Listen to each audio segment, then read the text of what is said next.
Yes, people. It's your girl Amma London live in the studio with our crew on Hear Me Out Show UK on ABN Radio. It's now 11:23 a.m. in the morning, and we're here with Amma London, Amazing Grace, Stephanie, and Dr. Julius, and NK the Voice. And we have a lovely guest in it.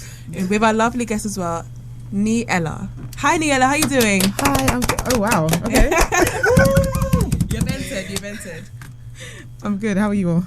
Fine, thank you. Awesome. How's your journey here? Was it easy? It was a little bit long, but it was okay. Yeah. You guys are a bit far, or maybe I'm far, depending on whose perspective we're looking at it from. Well, we thank God you're here anyway. Yeah. It's by God's will that you're here with us. Man. So I'm gonna give the mic back to Stephanie, because he's excited to even ask you some questions. I am. I'm very excited. Really excited I contacted you before. Yeah, you and did. You said I think that was the day you were leaving the UK, or like a day before, and you're like, when you come back, you'd let me know. Yeah. And she did let me know when she was in town. I was like, oh, you're so nice. You're so polite. So we are happy to have you on the show this morning. I'll start by asking your name, Niella. I mean, the first time I heard your name, I was at it's a church in Ghana, I can't remember the name, and they're like, Niella's going to perform. Oh, that's an interesting name. And then she just killed it. And so the name stuck. What church was that? It's around Circle. Is it Royal House? Royal House. It was one of these. It was a show for it's one of these. I can't remember. I'll check on Nanayao. Yes. Okay. It has like a show every year. New Wine. Yeah. So it's a New Wine with King's Kid. Yeah. And you performed, and that was awesome. So Niella, it's like that's the first time I've heard that name. Really? Yes. Okay. So what does that name mean, or where's the name from? Okay, so my full name, drum roll, guys, is Daniela. Are you serious? Yeah. Wow. When I was in year 8, I started writing it Niella. I don't know why. I just started writing it Niella. Yeah. And then I started writing it with 2 I's as well, because at the time, I don't know, like, we all just put double, if there's an E, there was does anyone, You used to do it back in the day. I didn't do that, but I know people used to do that. But yeah, we just used to double, if there was an E, you double the E, if there's an I, you double the I. So I just doubled it, and I kept writing it like that, and I guess it stuck, yeah. So that's how Niella came about. Wow. That's really good. I'm shocked. I thought she was going to say, like, it's a mashup. But then you just changed it on your own. I thought you were going to say, like, it's a mashup. It kind of sounds... Yeah, Niella, it sounds very... I must say I'm disappointed. I thought it was like Ni and Ella put together. We have Niella. But that's fine. I'm just saying. But it's fine. Look at it. Anyways. I'll get to it. But your voice makes up for it. So that's fine. You. Anyways, so am I wrong to say that you actually went back to Ghana to start your career? Yes. I found it very interesting that you did that. Is there a reason why that you would wrong. go to your roots and then you want to come back and you're do, very do wrong. this, yeah? So I was about 18, and my teenage years were a bit rough. I guess I was struggling with quite a few things, and I kind of spiraled out a bit. So I was the bad child. So basically, I got shipped back to Ghana by my mum. And my passport went missing. For those who read it, I'm doing quotation marks because it went missing. So that's how I ended up in Ghana in the first place. And I won't lie, I hated it. I mean, I'd been to Ghana before, like holiday. I went to school there for like 2 years when I was like 10, 11, 12, somewhere there. But obviously, I didn't plan to go and stay in Ghana. So I did genuinely, like, I hated it. I didn't have anything to do as well. And yeah, I just got arrested before my mum finally decided that she was going to send me back. So did you say she got arrested? Can you give us like a background? Like, can you like read go back and give us? Okay, so because the Niella we are seeing now is very like prim and proper. Yeah, so prim and proper. Okay. Yeah, but what, like clearly there's like a past. Yeah, but even those times, I guess I still look the same. I didn't look so wild. She would be afraid of you. Really? Yeah, because I could never imagine you. I looked the same. Girl. So basically, I had this one friend that was like professional shoplifter, right? And she could just literally walk through the middle of the shop. And by the time it was in Milton Keynes, so there's 2 exits here and on the other side. By the time she gets to the other side, whatever she needs in life is in her bag. And it was just she just walked. So there was this one time when I wanted something, and she was like, "Oh, it's fine, just pick it. Like, it's cool." And that time I was like, "Nah." And then the one time I decided to actually pick something, that's not because I didn't have the money. It's just I thought, well, if I pick it, I'm £10 richer. You get me? You see the logic, right? So Great logic. So then I decided to, but she wasn't there that day. But then I decided to pick it and just keep walking. And then the security guard kind of like, so I don't know how. What do you mean? It's always when you're not like into something, when you do it, that's when it goes wrong. Maybe I looked a bit, shifty. I don't know. But yeah, he stopped me and then he was like, I need to search your bag. And if there's anything I don't do, it's run for public transport and like run from people. I feel like it just looks like, in my mind, it just looks really silly, like I'm running and then there's a guy chasing. It was a bit of a like African uncle, so he would be chasing me and I was like, this is really awkward. So I was just like, whatever. So he searched the bag and then after he was like, I have to call the police, and I was like, yeah, okay, cool. Are you serious? And then the police came and they were like, we can either handcuff you or you can walk with us. And I was like, no, that's fine, let's walk. So we all walked like friends to the police car and then they put me in a cell for like maybe like 30 minutes, but I feel like 1 year because all the walls are the same and this is a little toilet in the corner. But yeah, I guess it was a result of just lots of stuff that was happening. I was just, I don't know. I felt like I was just like really spiraling out. I was really angry. I was depressed. At one point, I was like really suicidal. Wow. I was like battling with low self-esteem. Just so many issues. I was kind of angry at myself as well because I felt like I couldn't fix my problems.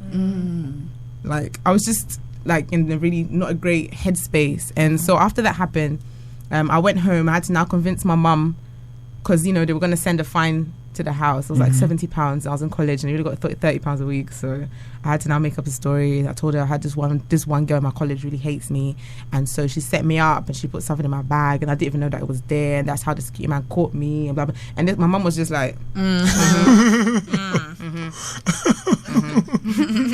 then I knew she didn't believe me, but I wasn't going to back down from the lie. And after that she was like, I'm going to go visit your dad in Ghana. And yeah, that's how I ended up there. Yeah. And then but then how was the Ghana experience like? Can you tell us? I mean, you said you hated it. Yeah, in the beginning, I feel like I didn't have anything to do. Another thing that I was really struggling with at the time was I didn't really know what my purpose was. I felt like I didn't know, like, why am I here? Like, why am I on earth? What am I supposed to be doing? Because I never stood up one day and was like, oh, I'm going to be a musician, because I felt like I could do so many other things, so I could never really concentrate on one thing. You know, 1 minute I wanted to be a writer, next I wanted to be a dancer, then I wanted to be a rapper. I had an alter ego. He was a guy. What's the guy's name? Roman. So you had wow. So you had your alter ego was a guy. Yeah, it was a guy. Wow. Yeah. So does it mean that now you know what your purpose is? Definitely. So how did you come to that point? Like, how did you find out what your purpose is in life? Okay, so I was in Ghana for about a year. I wasn't talking to my mom. I was so angry. I was just like depressed and stuff. And then there was this one night where I was like, honestly, like I've had enough. Like I think I've tried and I've had enough. And I was just like, I just wanted to like die, or just like I just wanted it to end. Yeah. But the only issue was I was not brave enough to like cut my or maybe like jump from the balcony, but the balcony wasn't high enough. It was like one floor. Wow. And I was like, probably break a toe or a leg or my head, and I'll just end up injured. So I was like, that's not worth it. So why don't I pray? So I was like, why don't I pray? So I prayed instead. I literally went on the floor and I was just crying. I was like, God, if you're real at all, if you see me, if you hear me, then I really need to know what my purpose is and where I'm headed in life and what I'm supposed to do, because clearly I've tried it my own way and I've failed quite miserably. Yeah. So if you can help me out, like just if you're there, see me, like, something has to give. Give me a sign. Yeah, something has to give. And I forgot about that prayer, and then I went to Stars of the Future, which is, I don't know if you guys have heard of it. Did you audition? Or? I did. Oh, was that in the UK? No, it's in Ghana. Yeah, because I mean, that's where like most of these guys came from. Efia. Yeah, they were. That was like season quite a number or of people like their careers were started from Stars of the Future. It's a really big show in Ghana. Sorry? Did you win? I was second. Wow, that's good. What season was that? Season 5. That's the last season that they Okay, I'm sorry, I didn't watch that. But I mean, I watched season 3. I think I watched up to the one Efia, and I think like that season. Efia was like season 1. Oh, then that's the last time I watched Stars of the Future. That was the first and last. That's the last time. Adina was on Stars of the Future as well, was she? Yeah. Okay, so I think I watched a bit of that as well. Interesting. So you went to Stars of the Future. And then I went on it because like I said, I didn't have anything to do. Yeah. And then I was watching the auditions. They put the really bad ones up, and I was laughing. And my sister was like, "Well, if you think you can do a better job, why don't you go?" And I was like, "No one really knows me out here. Even if I disgrace myself, it's not that deep." So I went, And I got through, and then I was like, okay, I guess I might as well take it seriously because I'm here now. So yeah, I took it a bit more seriously, and then like I said, I came second, and then that's when I kind of was like, wait a minute, this is the one thing. If anything, music is the one thing I've never gotten bored of. You know, 1 minute I'd want to be a designer, I'd start, I don't know, bought a sewing machine, all these kind, and I get bored. And then I'd wanted to be a writer, and I start writing stories and all sorts of things, and then I get bored. And then I want to be a hairdresser, and I start doing everyone's hair, and then I get bored. Like everything I'd get bored of, but the one thing I never got bored of was music. Like I'd be able to write. It was just always there, like in the background kind of thing. It was always there, and I'm from a very musical family as well, so it was always like around me. And I guess through Stars of Future, I was able to decide that finally that actually I feel that this is what I want to do, and I felt connected with it. But then the issue at the time was what type. I was going to come to that. I mean, so it was based on Stars of the Future that you settled on music, that's something that you enjoy doing and you want to pursue that. So I was going to ask you, so why would you pick like gospel music? Okay. Yeah. So the one thing that I also realized was throughout all my depressed times and angry times and all those, you know, crazy things that happened in my life, the one thing that always kept me grounded was gospel music. Why? Because it just made me feel sane. Okay. Like, it kind of made me feel grounded. It made me feel sane. It gave me a sense of peace. I mean, sometimes I'd mash it up again, but, you know, it gave me a sense of... It's true. You know, you go off and do something else and it's like, oh, dear. But yeah, it gave me a sense of peace and joy, and it just made me, like, feel happy and feel connected, I guess, to... At the time, I wasn't really concentrating on God, but it made me feel, like... this presence that was just amazing to me. And I remember there was this one time when I had this breakup and I went to go listen to, I think it was like Rihanna or Beyonce or something. Typically people would listen to like other artists because they can connect with their lyrics. So so if you say gospel, but so I was listening to what song is it? I don't want to do this anymore. I don't want to be unfaithful. And and I was just like crying even more. And then afterwards I was like, wait, what am I doing? Huh? No. But it's just like the lyrics, you know, and the mood of the the mood of the song just kind of heightened all the depressed feelings and stuff that I was feeling. But then if I listened to gospel music, I had a complete different vibe from it. Then I was like, I think I'm gonna go with gospel because I definitely want other people to also feel, because I know there's so many young people going through the same things, you know, low self-esteem issues, family problems, relationship problems, trying to figure out who we are, where we're going. A lot was said in that phrase, but we'll just leave it hanging. So much, you know, and music is so powerful. It can change your mood. Listening to music can make you make a life-changing decision in the moment. Just in the height of the music, you're just like, I'm going to do this. You know, I'm going to do it. I'm going to live. It's a really powerful tool, I guess. So that's what I was like, yeah, I want to do that for the rest of my life, and it makes me happy. I mean, the reason why I asked that question was I know you released a new song yesterday, and prior to that, you talked about how there was a song your mom sang to you all the time. Well, she used to sing it in the house. Yeah. So do you think your mom played like a role in that? Definitely. In that choice? To Ghana, so I mean, because I saw the video, like you're trying to Snapchat and singing the song. That's so cute. I was trying to get, because she was singing more. And she's like mature or something. Yeah. She was singing more. Like she has a particular way of singing these songs, you know. So, but you could hear her humming in the back, and I was like, that's so nice. I was trying to catch her, but every time I start videoing, she'd say mature. She was like, So you think she played like a major role in your decision? She definitely did. My mom's a pastor. Wow. Okay. Wow. So is it all coming together now? It's always the pastor's kids. I understand. It's not true. That's gifted. We are all disturbed. We all need Jesus. I think it's just because you have to live your life in the limelight. Exactly. Yeah, I think people see like all your flaws are like so it's heightened, magnified, and stuff like that. Yeah, but it's the same thing that every young person goes through. Definitely. Thank you. But then not actually like saying, I've heard so many people say that I peak. There's something called like a PKS, like pastor's kid syndrome. Have you heard that as well? Yeah. What do you think about that statement, being a PK?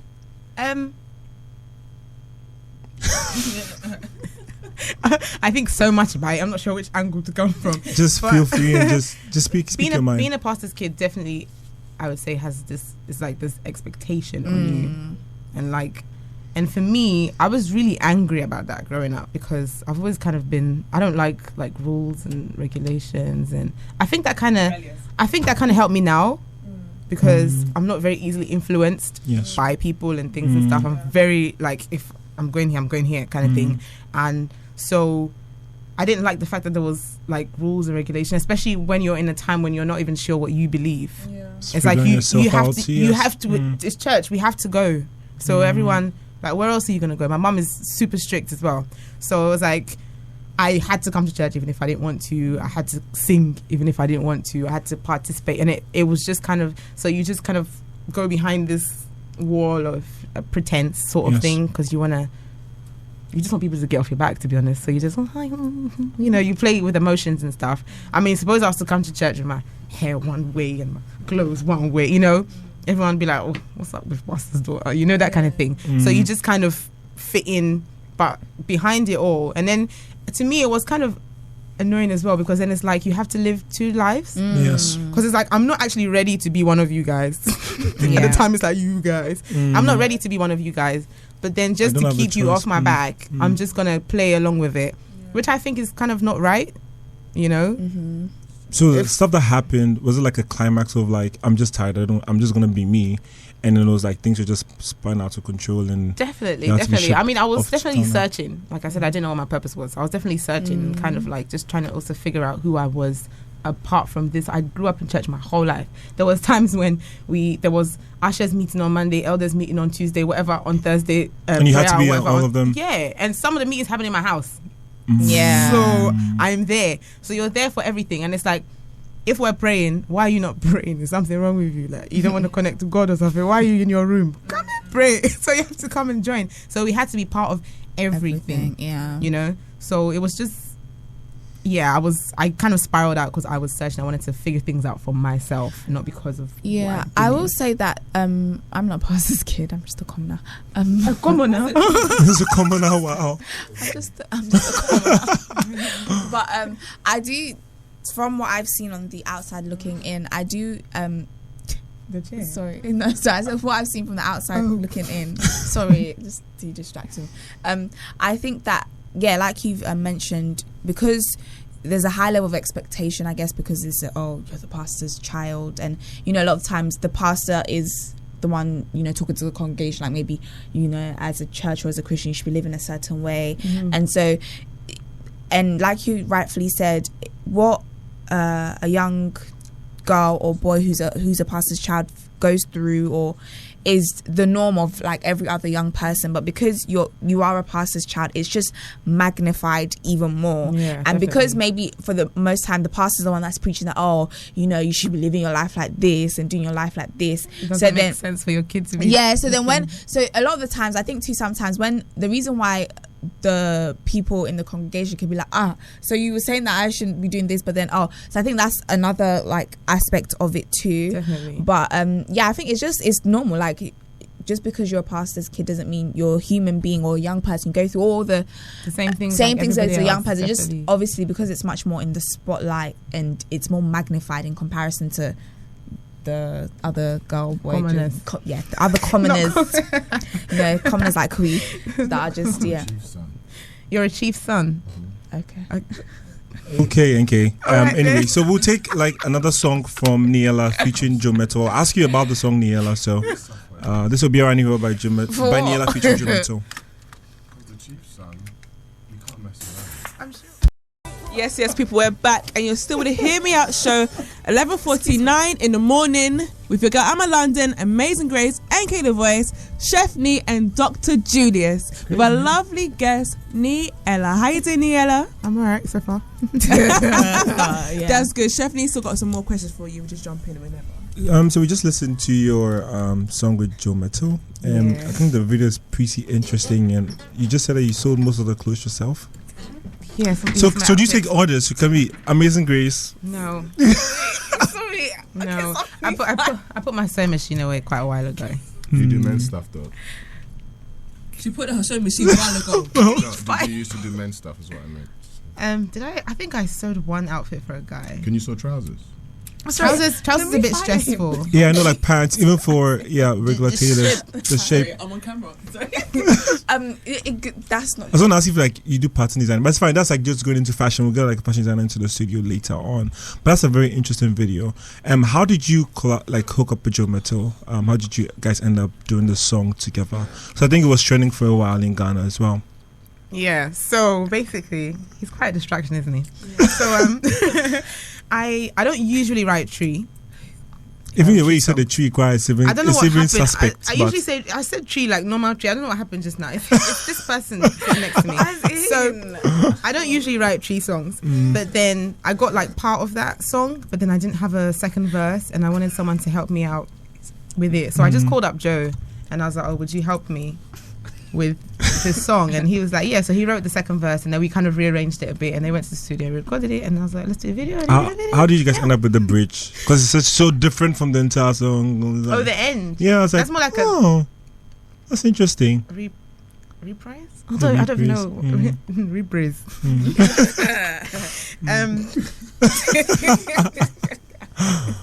So he's had a straight face. He laughed. I'm happy about that. Yeah. So basically, what happened?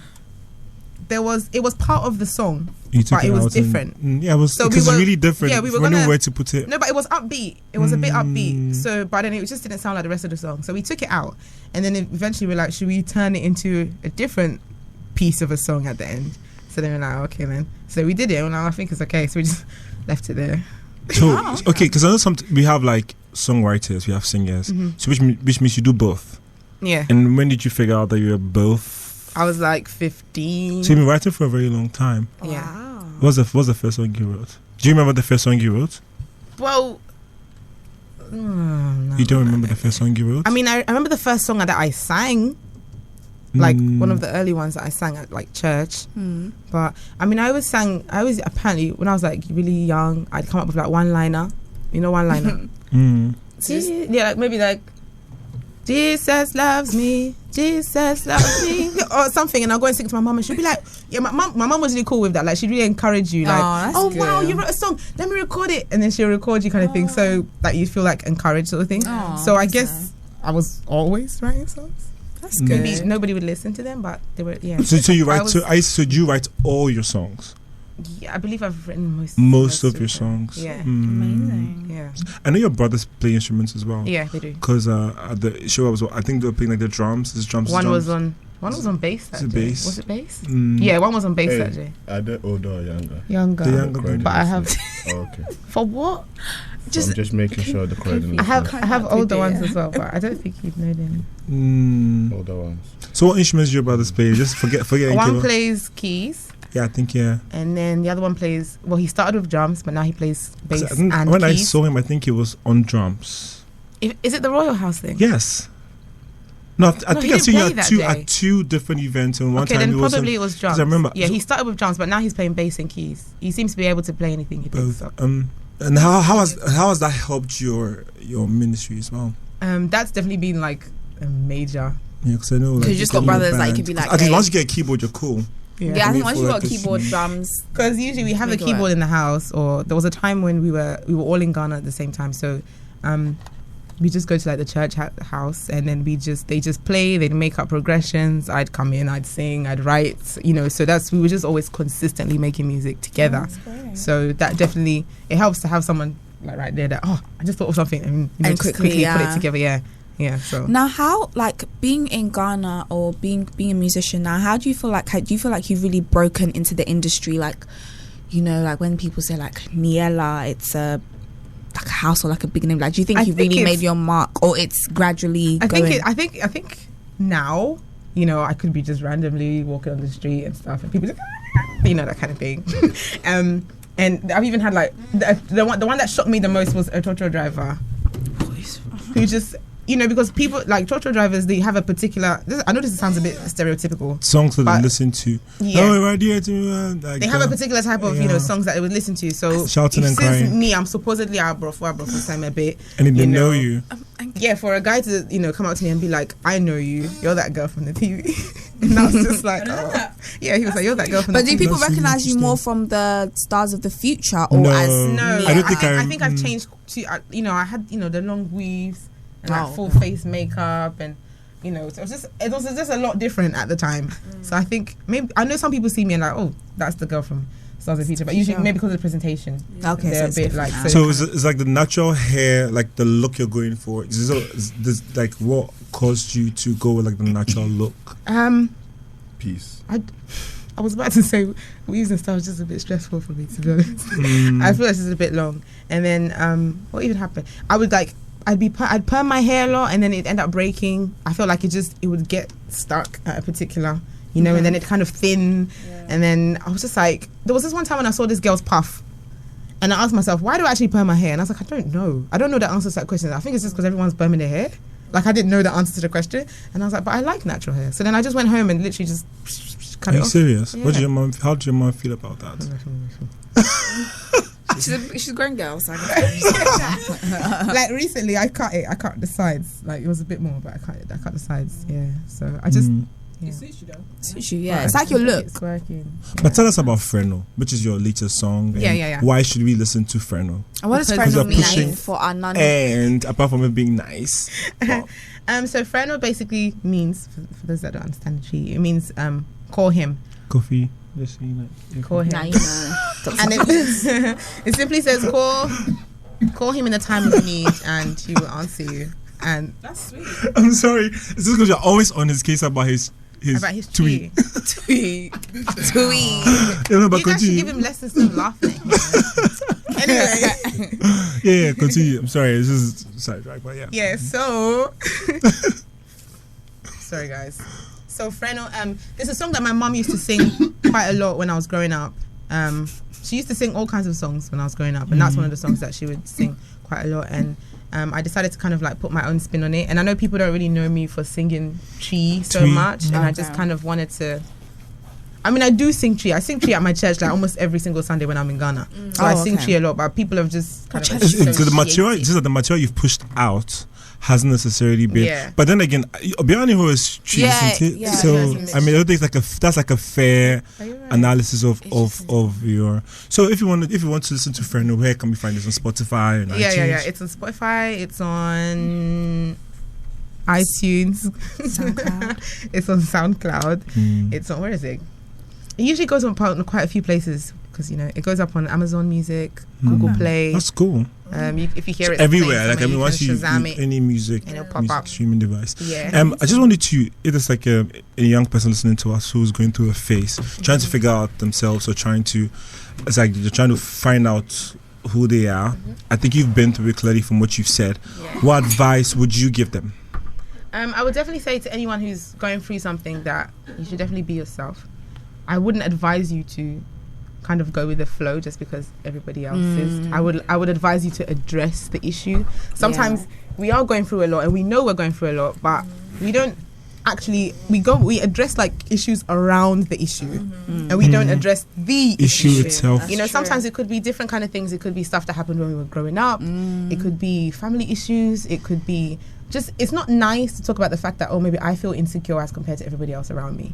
You know, it's not nice to say it, but if it's the truth, it's the truth. And once you can identify what the truth is, you're able to, like, now you see it, so you're able to pray about it. You're able to, instead of God help me, I'm struggling, what are you struggling with? And I feel like in my journey with God, anytime I've been really honest, not even like doing those prayers that, you know, Heavenly Father, you know those ones. It's more like, you know what, the sincere ones, sincere heartfelt. I can't deal with this anymore. Like, can you help me? I know that I'm screwing up my own life. I know that maybe I'm in a relationship with this guy. I know that he's complete, you know, a mess for me. But truthfully, I really like him. So if you can help me not like him, I'd appreciate it. You know, I'm very real when it comes to those things. When it comes to God, I'm so honest. Like, it's so real because I feel like God is like the last. It's like your last chance. And truthfully, he actually sees everything, but he needs you to tell him. He can actually see you stressing yourself out, but he won't do anything about it because the rule is that you're supposed to, he can't step into you asking. You're supposed to open the door and let him into the situation.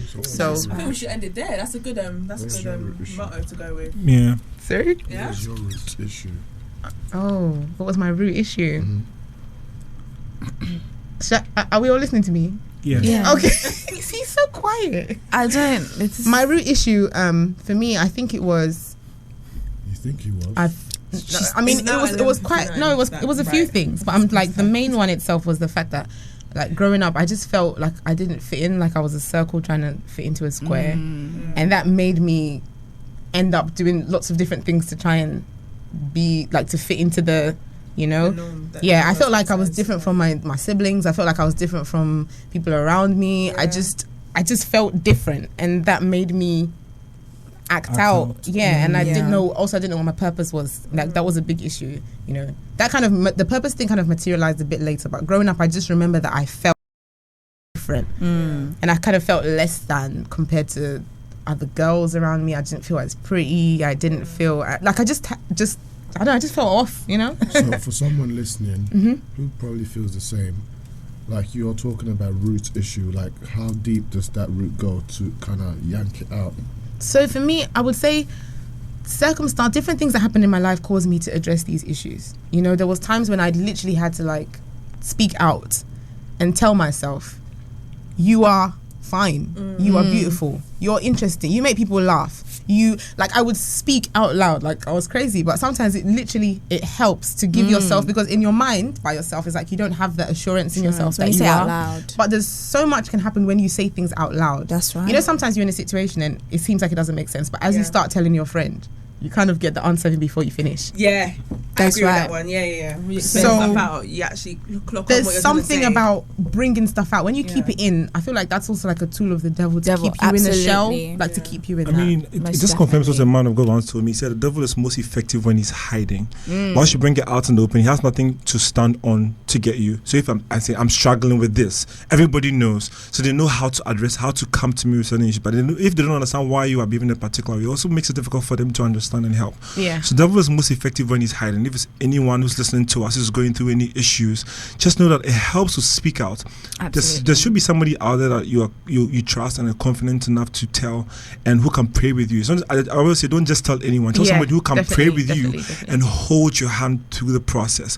So guys, it's 2 minutes past 12 o'clock, and this is the Hear Me Out show on ABN Radio. So we need to sign out. This is Chefney, and I have in the studio Amma London. Shout out to all the homies. Amazing Grace. Brighto Kubuating, aka NK the Voice. I haven't got a voice at the moment, but yeah, still. And Dr. Julius behind the cameras. and Niela, thank you so much. Thank you for so coming. much for coming. Thank you for sharing your stories. Very insightful. Yeah, very insightful. Your social media. Oh yes, my handles. So my name is Niela, NIIELLA, and it's Niela on Instagram _official, Twitter is Niela official, Facebook is Niela, Snapchat is Niela. Just type Niela And you'll find Jara. and you find me. All right, thank you guys. Okay, thank you very much for listening. God bless you all. Have a nice day, everyone. And thank you. Because